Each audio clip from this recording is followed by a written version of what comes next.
वैचारिक स्थितियां हैं जो अंततः स्वार्थ पे आश्रित लगती हैं।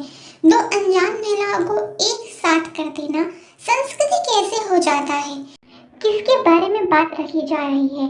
तो ये सास बहू के मध्य की स्थिति है।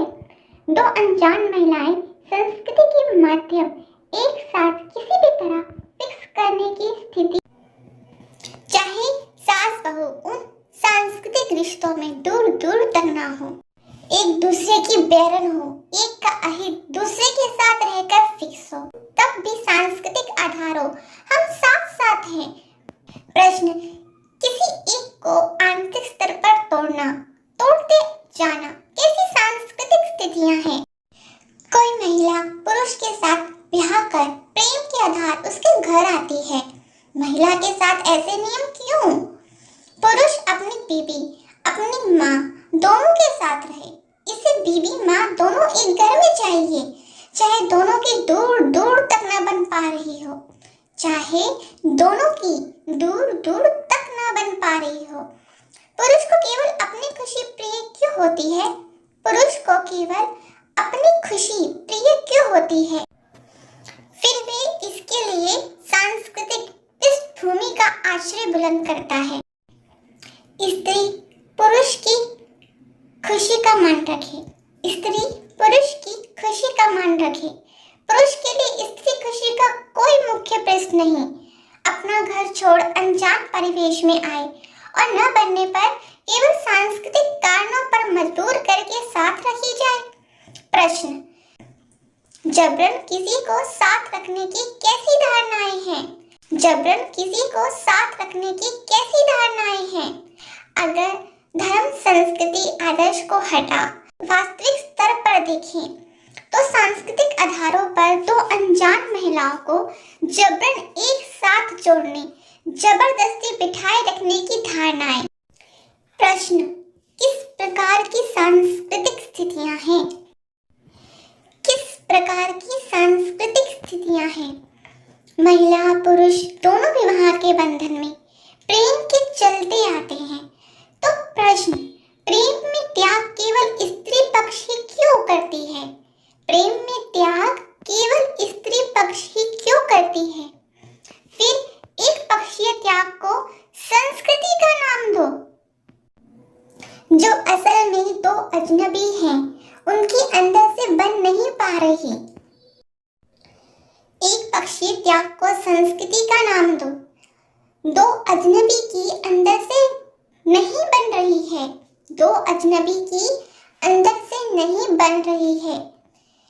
क्यों जबरदस्ती किसी का टॉर्चर, संस्कार, संस्कृति के नाम करने की प्रथा, रीति रिवाज इतने बलिष्ठ किए जाते हैं?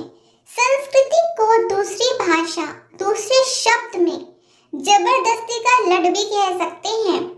तुझे ऐसे ही करना है, तुझे ऐसे ही चलना है, नहीं निभाएगी रस्मों रिवाज। बड़ी बेशर्म औरत है, ऐसी औरतें घर खराब करती हैं, मन माफिक चलती ही नहीं है। प्रश्न, ये कैसी सांस्कृतिक स्थितियां हैं जहां आधार ही जबरदस्ती है? जहां आधार ही जबरदस्ती है।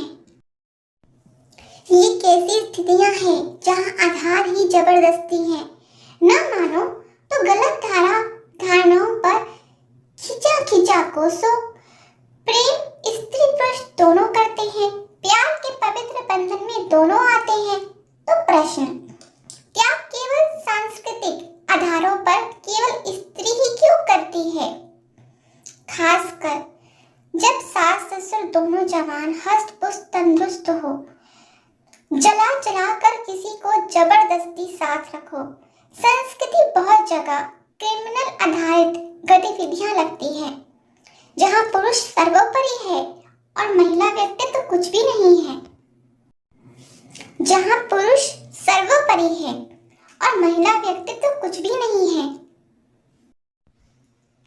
कितने स्त्री पुरुष जिनके प्यार से भरे वैवाहिक स्वरूप इसी जर्जर स्थितियों के इर्द गिर्द सदैव के लिए दम तोड़ देते हैं। कितने स्त्री पुरुष जिनके प्यार से भरे वैवाहिक स्वरूप इसी जर्जर स्थितियों के इर्द गिर्द सदैव के लिए दम तोड़ देते हैं। वास्तविक प्रेम भी सांस्कृतिक क्रिमिनल एक पक्षीय स्थिति के आगे दम तोड़ देती है। वास्तविक प्रेम भी सांस्कृतिक क्रिमिनल एक पक्षीय स्थिति के आगे दम तोड़ देती है। प्यार भरे जोड़े निश्चित स्थितियों में सदैव के लिए अलग हो जाते हैं। वास्तव में इनमें प्यार होता ही नहीं। वास्तव में इनमें प्यार होता ही नहीं। प्यार होता तो सांस्कृतिक कठोरता। प्यार होता तो सांस्कृतिक कठोरता। सांस्कृतिक एक पक्षीय क्रूरता होती ही नहीं। सांस्कृतिक एक पक्षीय क्रूरता होती ही नहीं। ऐसी स्थिति में बेवजह लड़के के मायके वालों को दोष दिया जाएगा। वे तो कहीं भी इसके मध्य होते ही नहीं। ऐसी स्थिति में बेवजह लड़की के मायके वालों को दोष दिया जाएगा। वे तो कहीं भी इसके मध्य होते ही नहीं। संस्कृति नाम शब्द की क्रूर स्थितियां हैं ये। संस्कृति नामक शब्द की क्रूर स्थितियां हैं ये।